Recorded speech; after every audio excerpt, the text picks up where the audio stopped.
ஒன்று சொல்லணும். எனக்கு நிறைய வேலை இருக்கு, தொந்தரவு பண்ணாத. ஒரே ஒரு நிமிஷம் தானே கேட்குறேன், ப்ளீஸ். தொந்தரவு பண்ணாதன்னு சொல்லிட்டே இருக்கேன்ல, மரியாதையை சொன்ன உனக்கு புரியாதா? நானும் பொறுத்து பொறுத்து பார்த்துட்டு இருக்கேன். சின்ன குழந்தை மாதிரி நடந்துக்கிற நீ, இது அளவே இல்லையா? தயவு செஞ்சு வெளியே போறியா?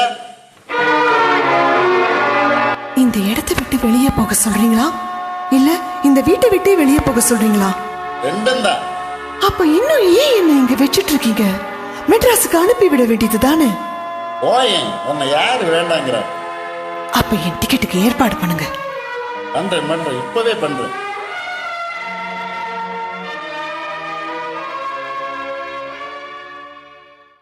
सर, मैं सीता ट्रैवल से आया हूँ। ये आपकी मद्रास की टिकट है।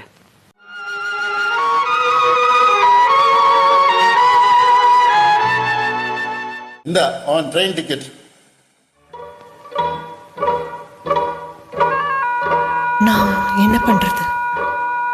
நான் போகட்டுமா வேண்டாமா? ஓ இஷ்டம், நீ என்ன நினைக்கிறியோ அதை செய். நான் நீங்க நினைக்கிறத பத்தி கேக்குறேன். இது உன் வாழ்க்கை, உன் முடிவு. எனக்கும் உனக்கும் முடிவு சம்பந்தமே இல்லை. உங்களுக்கும் எனக்கும் ஆவது சம்மந்தம் இருக்கா? தெரியல. தாலி கட்டிட்டா மட்டும் போதும்னு நீதானே கேட்ட.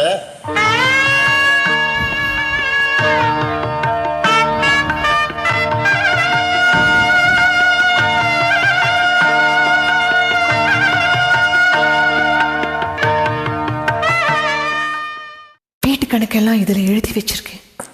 இது ஸ்டோர் ரூம் சாவி, இது வீட்டு பணத்துல மிச்சப்படுத்தினது, இது உங்க பாஸ்புக், செக் புக், பீரோ சாவி. நான் சொல்ல வேண்டியது எல்லாம் சொல்லிட்டேன். நீங்க சொல்றதுக்கு ஏதாவது இருக்கா? 4 மணிக்கு ட்ரெயின், 2 மணிக்கு வந்து நான் உன்னை கூட்டிட்டு போறேன். எனக்காக நீங்க வர வேண்டாம், நானே போய்க்கிறேன்.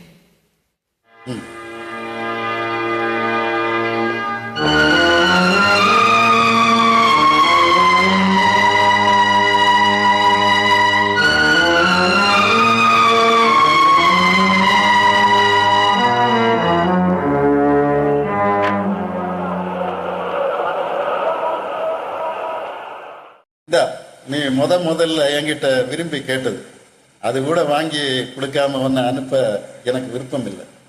விவாகரத்து இன்னைக்கு காலையில தான் வந்தது. உனக்கு எனக்கு இல்லைன்னு வந்துருச்சு. இல்ல, எந்த விதமான சம்பந்தமும் இனி இல்லை, கோர்ட்டே சொல்லிடுச்சு. உங்க மனசு அப்படி சொல்லுதா? இது ஒரு வெறும் காகிதம். என் மனசுக்குள்ள இருக்கிறதையும் உங்க மனசுக்குள்ள இருக்கிறதையும் இதால நிச்சயமா மாத்த முடியாது.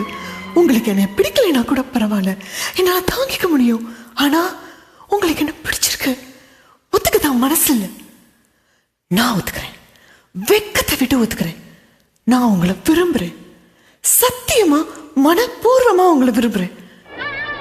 என்னைக்காவது ஒரு நாள் நீங்களும் என்னை விரும்புறீங்கன்னு நினைச்சீங்கன்னா நான் காத்துக்கிட்டு இருப்பேன். அது வரைக்கும் என் ஞாபகமா இதை வச்சுக்கோங்க.